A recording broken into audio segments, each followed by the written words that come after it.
ဆိုဆရာမတို့ပြန်စားလိုက်မယ်နော်ဆိုရင်ဒီနေ့က parallel resonance and circuit parallel resonance and two factor အောက်မှာဆရာမတို့ parallel circuit မှာဖြစ်နိုင်ခြေကဘယ်နှမျိုးလဲဆိုလို့ရှိရင် parallel circuit က3မျိုးရှိတယ် resistor ရဲ့ inductor ရဲ့ capacitor ရဲ့3ခုလုံး parallel ဖြစ်နေတဲ့ပုံစံတစ်ခုရဲ့နောက်တစ်ခုက coil နဲ့ capacitor နဲ့ parallel ဖြစ်နေတဲ့ပုံစံတစ်ခုရဲ့ coil လို့ပြောလိုက်လို့ရှိရင်အဲ့နေရာလေးမှာဆရာမတို့ဘာပုံစံလေးဖြစ်လာမလဲဆို resistor နဲ့ inductor series ပုံစံလေးဒီ motor တွေ generator တွေဖြစ်နိုင်တယ် transformer တွေလည်းဖြစ်နိုင်တယ်သူတို့ဒီပါလဲဆိုရင်coil ပတ်ထားတာပေါ့နော်ဝါကြိုးဒီကြေးဝါခွေပတ်တဲ့ကြောင့်မလို့ resistor နဲ့ inductor နဲ့ series ဆက်တဲ့ effect ရှိတယ်အဲ့ဒီကောင်ကို capacitor နဲ့ parallel ချိတ်ဆက်ထားတဲ့ပုံစံလေးဒီဘာနဲ့တူလဲဆိုရင်ရှေ့ပိုင်းမှာဆရာမစာသင်ခဲ့တဲ့ power factor improvement ရဲ့ပုံစံပဲဥပမာပြ motor ကိုဆရာမတို့ power factor improvement လုပ်ချင်တယ် transformer တွေ power factor improvement လုပ်ချင်တယ်ဆိုတော့ capacitor နဲ့ parallel ချိတ်ဆက်တဲ့ circuit ကိုသင်ခဲ့ပြီနော်ဒီနေ့ကကြတော့အဲ့ဒီဟာနဲ့ပတ်သက်တဲ့ resonance အပိုင်းကိုဆရာမတို့ဆက်သင်မှာနောက်ထပ်ဖြစ်နိုင်ရရှိတဲ့ circuit ကတော့ဒီ resistor နဲ့ inductor နဲ့ series resistor နဲ့ capacitor နဲ့ series အဲ့ series နှစ်ခုကိုဆရာမတို့ဘာလုပ်လာတာလဲ parallel ချိတ်ဆက်တာအဲ့တော့ parallel circuit အောက်မှာဆရာမတို့လေ့လာရမယ့် circuit ပေါင်းက3မျိုးဖြစ်သွားတယ် series အောက်မှာတော့လေ့လာရမယ့် circuit က1မျိုးပဲရှိတယ်ဘာလဲဆိုတော့ RLC series circuit နောက်ထပ် design နဲ့ထပ်ထည့်စရာအကြောင်းမရှိတော့ဘူး RLC parallel မှာကြတော့ဆရာမတို့ကဖြစ်နိုင်ရရှိတဲ့ circuit ကအလုံးပေါင်း3မျိုးဖြစ်သွားမယ်3မျိုးဖြစ်တဲ့ကြောင့်ဆရာမတို့ရဲ့ပုံစံequation တွေဒီမတူဘူးဆောင်းဝဲမေကုန်းမှာ4-2နေနဲ့ဆောင်းဝဲမေကုန်းမှာအမေးများတဲ့ပုံစံကတော့ဒီပုံစံလေးကိုအမေးများတယ် RLC parallel circuit ကိုအမေးများနော် resistor နဲ့ inductor နဲ့ series capacitor နဲ့ parallel အဲ့ design က power factor improvement တွေလည်းအသုံးတဲ့သလို resonance မှာလည်းအများဆုံးသုံးတယ်လက်တွေ့နဲ့လည်းပို့ပြီးတော့သူကနီးစပ်တယ်ပေါ့နော်ဒီကောင်လေးကပို့ပြီးအမေးများတယ်ဆောင်းဝဲမေကုန်းနေနဲ့ဒါပေမဲ့ဆရာမတို့က3မျိုးစလုံးသိထားဖို့လိုတယ် RLC parallel circuit resonance လို့ပြောလိုက်လို့ရှိရင် resonance ရဲ့အသက်ကဘာလဲလို့ဆိုလို့ရှိရင်ဘယ်ချိန်တွေမြတ်မှာ resonance ဖြစ်သွားတာလဲလို့ဆိုလို့ရှိရင် J terms တွေ0ဖြစ်တဲ့ချိန်ဒီ resonance ဖြစ်တဲ့ချိန်လို့ကလေးတို့မှတ်အဲ့တော့ resonance ဖြစ်တဲ့ဆိုတဲ့အနေအထားဒီ J တန်မိုးမရှိဘဲနဲ့ real တန်မိုးတစ်မျိုးပဲရှိတဲ့အနေအထားကိုဆရာမတို့က resonance ဖြစ်တယ်လို့ခေါ်တယ် J term 0 J တန်မိုး0အဲ့တော့ RLCC တော့ J တန်မိုး0ဖြစ်တဲ့အတွက်ကြောင့်မလို့ H နဲ့ AC တန်မိုးတူတယ်လို့ဆိုပြီးဆရာမတို့သင်ခဲ့တယ်ဒီက J တန်မိုး0ဖြစ်တာ H နဲ့ AC equal 0ကနေပြီးတော့ H equal AC ဆိုပြီးတော့ equation နဲ့ formula derivation လုပ်လိုက်တယ်F equal 1/2 by root AC ဆိုပြီးတော့ဖြစ်သွားဒီကောင်မှာလည်းပဲ3ခု parallel ဖြစ်တဲ့အတွက်ကြောင့်မလို့ဆရာမတို့ရဲ့ resonance frequency ရဲ့ formula ဒီ RLC series circuit က formula အတိုင်းပဲတူတူပဲသူ resonance frequency တွက်မယ်ဆိုလို့ရှိရင် F equal to 1/2 by root AC နဲ့ကလေးတို့တွေ့ရမယ်လို့မှတ်ထားမယ်နော်အဲ့တော့ formula မချိန်သေးဘူး series circuit ရဲ့ resonance frequency ရဲ့ formula နဲ့တူတူပဲအဲ့တော့ resonance ဖြစ်ဖို့ဆိုရင်အခြေခံလိုက်နာမယ်resonance ဖြစ်သွားတဲ့အနေအထားဆိုလို့ရှိရင်ဘယ်ကောင်0ဖြစ်တာလဲဘယ်ကောင်0ဖြစ်တာလဲ reactant reactant တန်ဖိုးတွေ0ဖြစ်တာတနည်းအားဖြင့် J တန်ဖိုးတွေ0ဖြစ်တာပေါ့နော် J တန်0ဖြစ်တယ်နော် J တန်ဖိုးတွေဒီအမြဲတမ်း0ဖြစ်သွားတယ်လို့ကလေးတို့မှတ်ထားမယ် okay နောက်တစ်ခုဆမ RLC parallel က J တန်0ဆိုတာဒီကောင်မှာ impedance တန်ဖိုးသာတွက်မယ်လို့ဆိုရင် total impedance Z equal to 1/R plus ဒီကောင်တန်ဖိုးဆိုရင်1/JH plus နောက်တစ်ခုကဘာဖြစ်ပါလဲ1/minus JHCအဲ့တော့ J တန်မိုးတွေ0ဖြစ်ဒီနှစ်ခုစလုံးဒီဘာဖြစ်သွားလို့လဲ0ဖြစ်သွားမှာဒီကောင်တန်မိုးလေးတွေ0ဖြစ်အဲ့ကြောင့်သူ့ရဲ့ derivation တန်ဖိုးလေးကF equal 1/2 by root AC ပဲထွက်လာမှာ RLC parallel circuit မှာလို့ဆိုလို့ရှိရင်ကျွန်တော်တို့ဒီကောင်တန်မိုးရဲ့ Z တန်မိုးသာတွက်မယ်ဆိုရင်နှစ်ခုက series နောက်တစ်ခုနဲ့ဘာဖြစ်သွားလဲ parallel ဟုတ်တယ်မလား Z တန်မိုးဒီနှစ်ခု parallel ဆိုရင်ကျွန်တော်တို့ဘယ်လိုတွေ့ရမှာလဲ impedance တန်မိုးလို့ချင်းအပေါ်မြောက်အောက်ပေါင်းနဲ့တွေ့ရမှာဟုတ်တယ်မလား R plus JH into minus JHC by R plus JH minus JHC ဆိုပြီးရှာမှာ impedance တန်ဖိုးဒီလိုမျိုးနဲ့တွေ့ရမယ်နော်ဒီတန်ဖိုးနဲ့တွေ့တဲ့အခါမှာ real တန်ဖိုးတစ်မျိုး J တန်ဖိုးတစ်မျိုး calculator နှိပ်လို့ရှိရင်ထွက်လာလိမ့်အဲ့ဒီနောက်မှာရှိရဲ့ J ဖောင်လေးကို0နဲ့ပေးညီပြီးတော့ derivation လုပ်လိုက်လို့ရှိရင်ရှာမှာတဲ့ resonance frequency ရဲ့ formula လေးဒီ 1/2 by square root of 1/AC minus R square by S square ဆိုပြီးတော့ထွက်လာလိမ့်မယ်ဆရာမကပြောတဲ့ပုံစံလေးကလေးတို့နားလဲလားဒီရမယ်နော် အဲ့ဆိုရင် resonant frequency ရဲ့ formula လေးဒီ Fi equal to 1/2 by square root of 1 by AC minus R square by S square ထွက်လာမယ်အဲ့ဒီမှာformula ကိုတစ်ခါတည်းရန်ပု္ပ္ပစာတိတ်မှာအရှုံးယူပြီးတွေ့ရမယ်လို့ဆိုရင် R square by S square ရဲ့တန်ဖိုးဒီ1 by AC နဲ့နှိုင်းယှဉ်လို့အရန်ငယ်တယ်လို့ဆိုရင်ဆမရဲ့ resonant frequency ရဲ့ formula ကို Fi equal to 1/2 by root AC နဲ့ယူပြီးတွေ့မယ်ဆိုရင်လည်းရတယ်လို့ကလေးတို့မှတ်ထားမယ်ရှေ့မှာတွက်ထားတဲ့ formula နဲ့အတူတူပဲ1/2 by root AC original formula ကတော့ဆမတို့ဒီ formula လေးဖြစ်မယ်Fi equal to 1/2 by square root of 1 by AC minus R square by S square တခါတည်းရန်ပု္ပ္ပစာလေးတွေမှာဆမတို့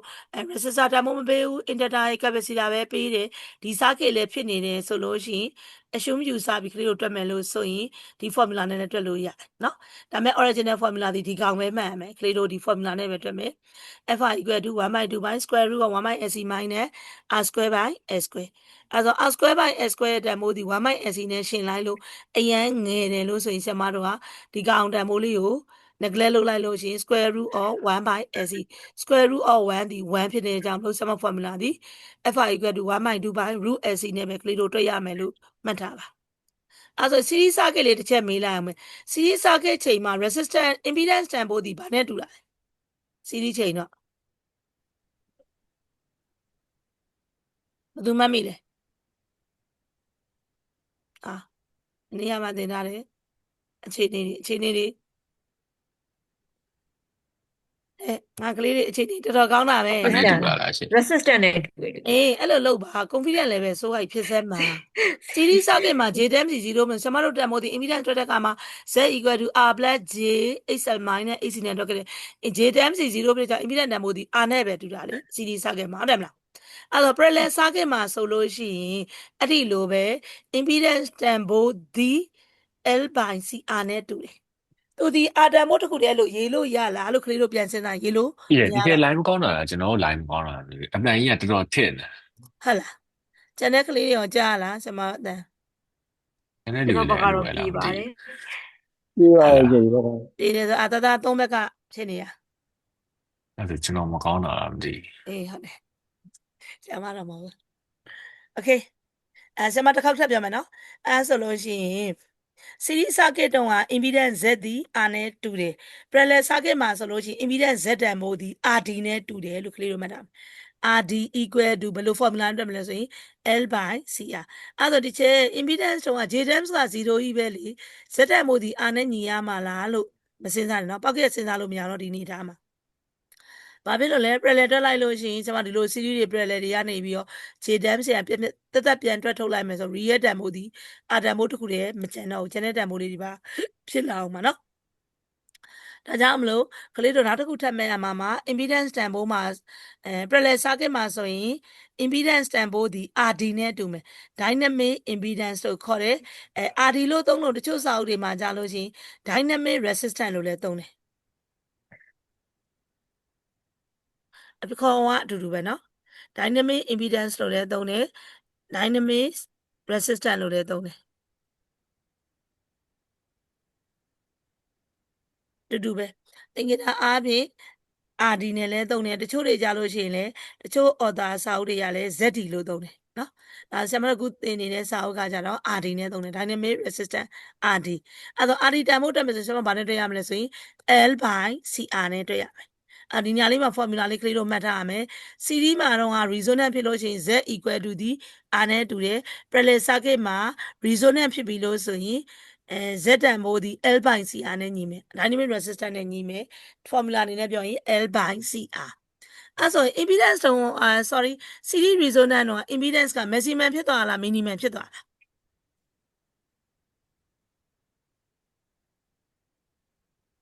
minimum ဖြစ်တာလား maximum ဖြစ်သွားလား hello impedance series resonance က impedance ဒီ maximum လား minimum လားစာရေးလေးသွားလှမ်းကြည့်ကြပါဦးမလေး minimum အဲ့တော့ maximum impedance တန်ဖိုးက maximum resonance ဖြစ်တဲ့ညီမ maximum ဖြစ်သွားလား minimum ဖြစ်သွားလား minimum minimum ဖြစ်သွားတာ okay တော်တယ် impedance က minimum ဖြစ်သွားတယ် minimum ဖြစ်သွားလို့ဘယ်ကောင်က current တန်ဖိုးတွက်တော့မယ်လို့ဆိုရင် I equal to ဘာနဲ့တွက်မှာလဲ I equal to V by Z ဟုတ်တယ်မလား V by Z မှာ impedance တန်ဖိုးက minimum ဖြစ်လို့ current ဒီဘာဖြစ်သွားလဲ maximum ဖြစ်သွားတာ okay parallel resonance ကျတော့သူနဲ့ပြောင်းမြန် resonance ဖြစ်တဲ့အချိန်မှာ impedance က maximum ဖြစ်သွားတာအဲ့ဒါတစ်ခေါက်ပြမယ်နော်အဲ့ဆိုလို့ရှိရင် parallel circuit မှာဆိုလို့ရှိရင် resonance ဖြစ်လို့ရှိရင် impedance ဒီ maximum current က minimum ဖြစ်သွားမှာ impedance က maximum မှဖြစ်လို့ရှိရင် impedance ပိုင်းခြေတန်ဖိုးကများသွားရင်ပိုင်းဝစ်တန်ဖိုးဒီသူနဲ့စားတဲ့တန်ဖိုးလေးဒီဘာဖြစ်သွားမှာလဲနည်းသွားမယ်ဟုတ်တယ်မလား impedance ဒီ maximum ဖြစ်သွားတယ်လို့ဆိုရင် current တန်ဖိုးဒီဘာဖြစ်သွားမလဲ minimum ဖြစ်သွားမယ်နားလဲလားကျွန်မကူပြောတာနားလဲလားအဲ့တော့ series circuit နဲ့じゃသူကပြောင်းမြန် series resonance မှာတုန်းက impedance က minimum ဖြစ်သွားတာ parallel resonance မှာကျတော့ impedance က maximum ဖြစ်သွားတယ် current က minimum ဖြစ်သွားရပြီနော်ဒီမှတ်မိရနော် okay next one ဆက်လိုက်မယ်နောက်ထပ် circuit တစ်ခုအဲ့တော့ဒီကောင် circuit နှစ်ခုမပြောခင်မှာresonance frequency formula ဘယ်နှမျိုးသိသွားပြီလဲ parallel circuit မှာဘယ်နှမျိုးရှိသွားလဲ 3 မျိုး ခုပြောပြီးရဘယ်နှမျိုးပြောပြီးသားလဲ 2 မျိုးတည်း 2 မျိုး okay RLC 3ခု parallel ဆိုရင် FR equal to ဘာနဲ့တွက်မှာလဲ 1 by 2 by square root LC okay square root root LC LC okay အဲ့တော့ RLC parallel circuit ဆိုလို့ရှိရင်ဘယ်လိုတွက်မလဲဒီလိုနောက်တစ်ခုနောက်တစ်မျိုးတွက်ဆိုရင် FR equal to 1 by 2 by square root square root of 1 by 1 by LC LC minus square by R square by S S square square okay အဲ့ဒီမှာဆရာမတို့က impedance က resonance circuit မှာဆိုလို့ရှိရင်ဘယ်ကောင်က maximum ဖြစ်သွားလဲဘယ်ကောင် maximum ဖြစ်သွား impedance maximum ဖြစ်သွား yes okay impedance maximum ဖြစ်သွားတယ်အဲ့ resonance အချိန်မှာရှိတဲ့ impedance က formula ဆရာမဘာနဲ့တွက်မှာလဲ L by C yes okay L by C L by C ဆိုတဲ့ formula တွေ့တဲ့အချိန်မှာကလေးတို့ time constant ကိုသတိမရဘူးလား DC circuit မှာတင်တော့ time constant နေမှတ်မိသေးလား RC circuit က time constant ကိုကလေးတို့ဘယ်လိုတွေ့ရလဲ RC circuit DC transient ခံမှာ RC circuit က time constant ဘာနဲ့ဘယ်လိုတွေ့လဲ တောင်းပိုင်း တောင်းနဲ့ တောင်းကတော့ time constant ရဲ့သင်္ကေတဘယ်လိုတွေ့ခဲ့လဲတောင်း equal to RC circuit ဆိုဘာနဲ့တွေ့လဲ E power minus T ပိုင်းတောင်းလားမသိဘူး no time constant ကိုတွေ့မယ်ဆို RC နဲ့ပဲဆရာမတို့တွေ့ရမှာလေ အတိကောင် E power minus D ပိုင်းတောင်းဆို current maximum တို့ current minimum တို့တွေ့နေတဲ့အချိန်မှာသုံးတာလေကလေးလေးရပြီလား time constant တန်ဖိုးတွင် RC inductor နဲ့ resistor နဲ့ series circuit ကိုသုံးကျင်တယ်လို့ဆိုရင် နဲ့မြောက်လား RC နဲ့မျှအောင်မယ်လေ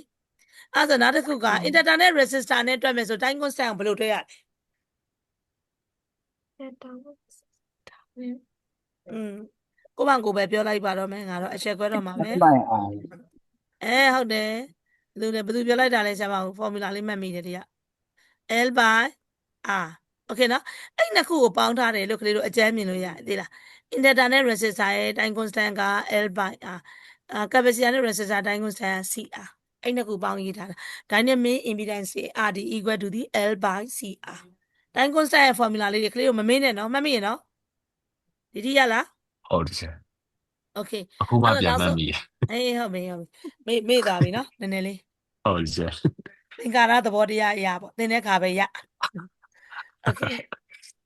okay နောက်တစ်ခုက RN နဲ့ RC parallel circuit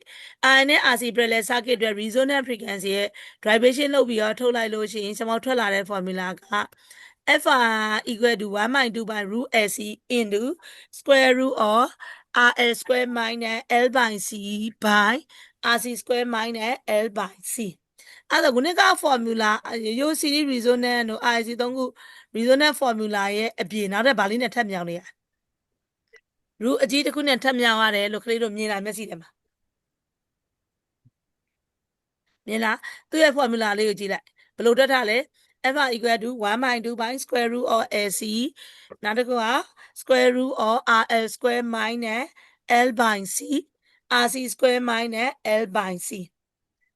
အဲ့တော့ RL square DB RC square နဲ့စားရလို့ဒီဘက်ကအပိုင်းငင်းထုတ်တဲ့ဟာဒီလေ L by C တွေကြီးပဲအဲ့ဒီကောင်လေးမှာနော်ဒါပေမဲ့ကန်ကောင်းတာတစ်ခုကတော့402ဘာသာရက်အနေနဲ့ဆိုရင်တော့ ဒီ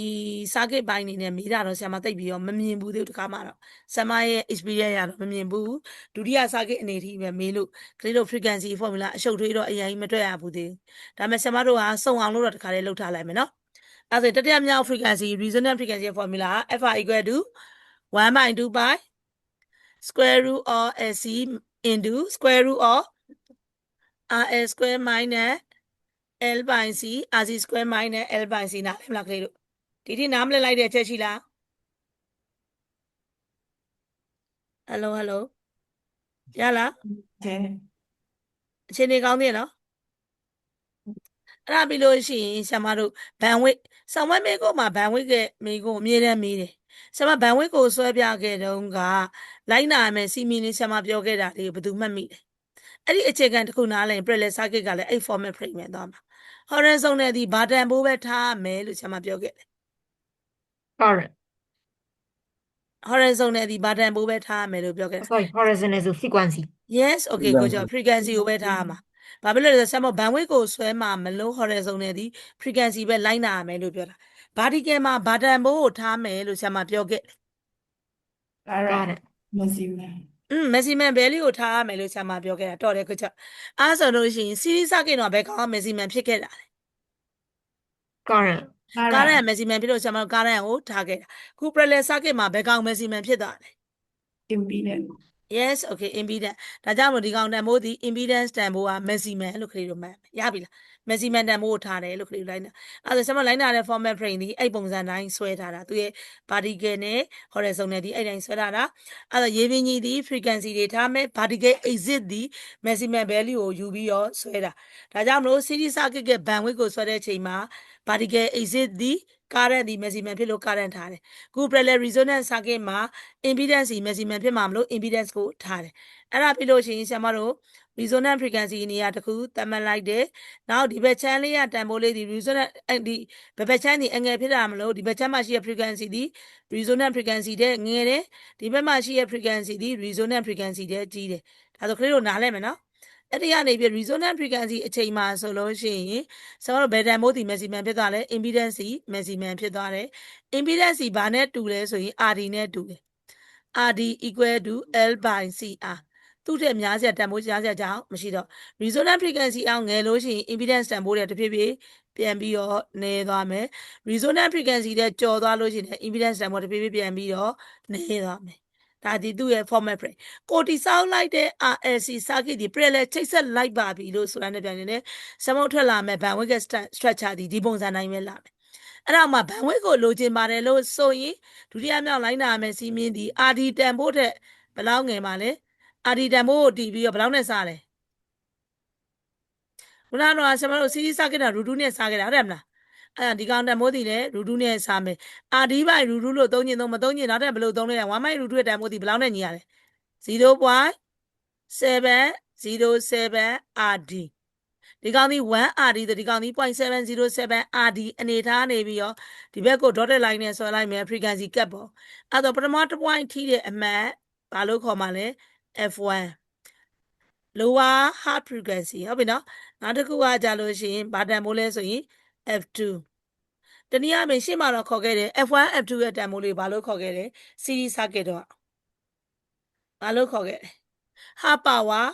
frequency နောက်တစ်မျိုးခေါ်ခဲ့သည်ဘယ်လိုခေါ်ခဲ့သည်-3 dB frequency လို့ခေါ်တယ်ဟုတ်တယ်မလားမှတ်မိလား series circuit မှာအဲ့တော့ဒီကောင်မှာ half power frequency sorry -3 dB frequency မဟုတ်ဘူးလားဆိုတော့လေ calculator နှိပ်ကြည့်မယ်20 log 0.707နှုတ်လို့ရှိရင်-3 dB ပဲဖြစ်မယ်အဲကြောင့် parallel circuit မှာလည်းပဲ-3 dB frequency လို့ခေါ်တယ်သူဒါပေမဲ့ half power frequency လို့တော့မခေါ်တော့ဘူး-3 dB frequency လို့ခေါ်တယ်နောက်တစ်ခုက upper and lower frequency လို့လည်းသုံးတယ်ဒါပဲเนาะခလေးတို့ရမယ်เนาะဒီနားလေလားဆရာမအကျန်းဆွဲပေးထားတဲ့ပုံစံနားလေလားခုပြောသွားတဲ့အချက်တွေမှာခလေးတို့ပြန်မေးခြင်းတဲ့အချက်တွေနားမလဲလိုက်တဲ့အချက်တွေရှိလားရမယ်နော် okay အဲ့ဒါဆိုရင် series ကိုနားလဲပြီးသားခလေးတယောက်က ဒီကောင်နားလဲမယ်ပထမ series circuit မှာဆရာမပြောခဲ့တယ် bandwidth equal to bandwidth ဒီသူ့ရဲ့အကျယ်ကို circuit တစ်ခုတည်ဆောက်လိုက်တာနဲ့ဒီကောင်ရဲ့ bandwidth ဒီ frequency bandwidth ဒီဘယ်လောက်တင်သုံးလို့ရဆို original တိုင်းထွက်ပြီးတာအဲ့တော့ bandwidth တန်ဖိုးရှာတဲ့အခါမှာဆရာမတို့ f2 နဲ့ f1 တွေတာဒီ bandwidth ထွက်လာပြီအဲ့တော့ bandwidth က structure ဒီဘယ်လိုတက်တာလဲ f2 minus f1 နောက်ထပ် bandwidth က formula တစ်ခုဒီဘယ်လိုတက်ခဲ့မလဲ fr by 2အဲ့ဒါဒီ series circuit နဲ့ 100% အတူတူပဲ formula လေးဒီ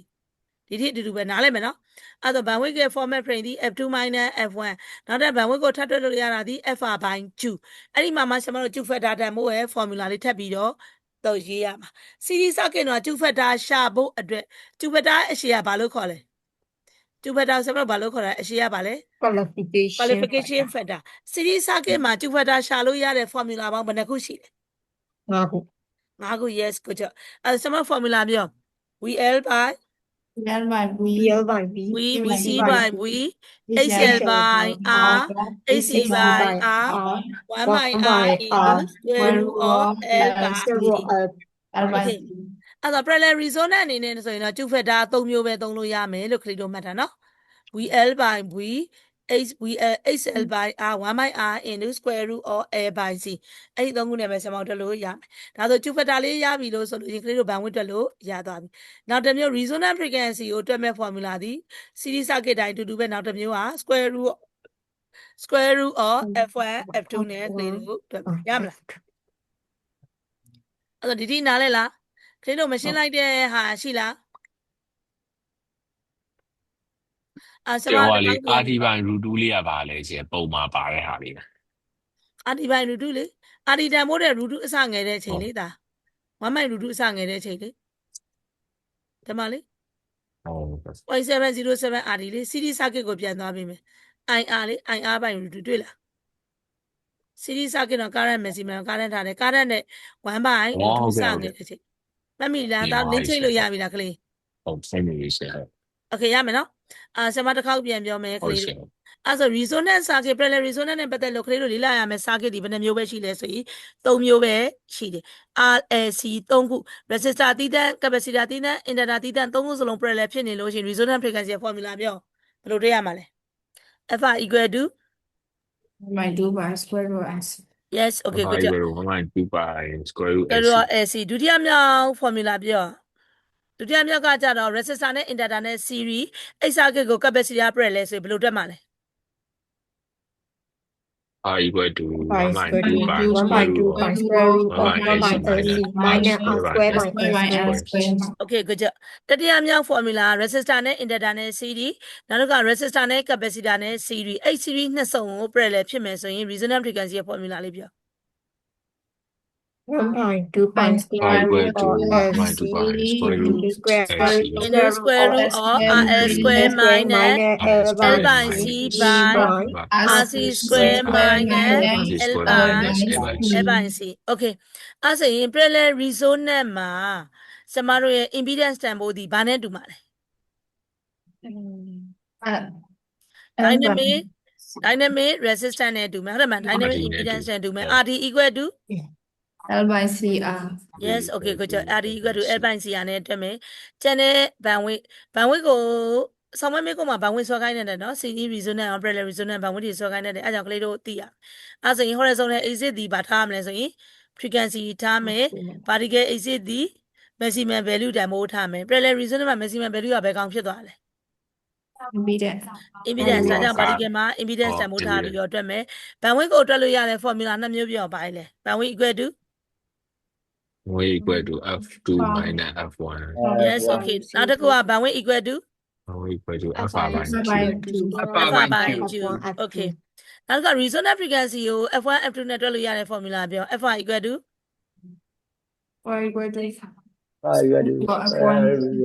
F1 square root of f1 okay အဲ့ဆိုရင်ခုနက bandwidth မှာခလေးတို့ယူလိုက်တော့ f by 2လို့ဆရာမကြားတယ်2တန်ဖိုးရဲ့ formula ဘယ်နှခုရှိရလဲ parallel resonance မှာ3ခုပြောပါလေ VL by by R HL by R L by R square root L by C square root L by C yes okay good job အဲ့ညမှာတော့ VC ကဘယ်ရောက်သွားလဲရှင်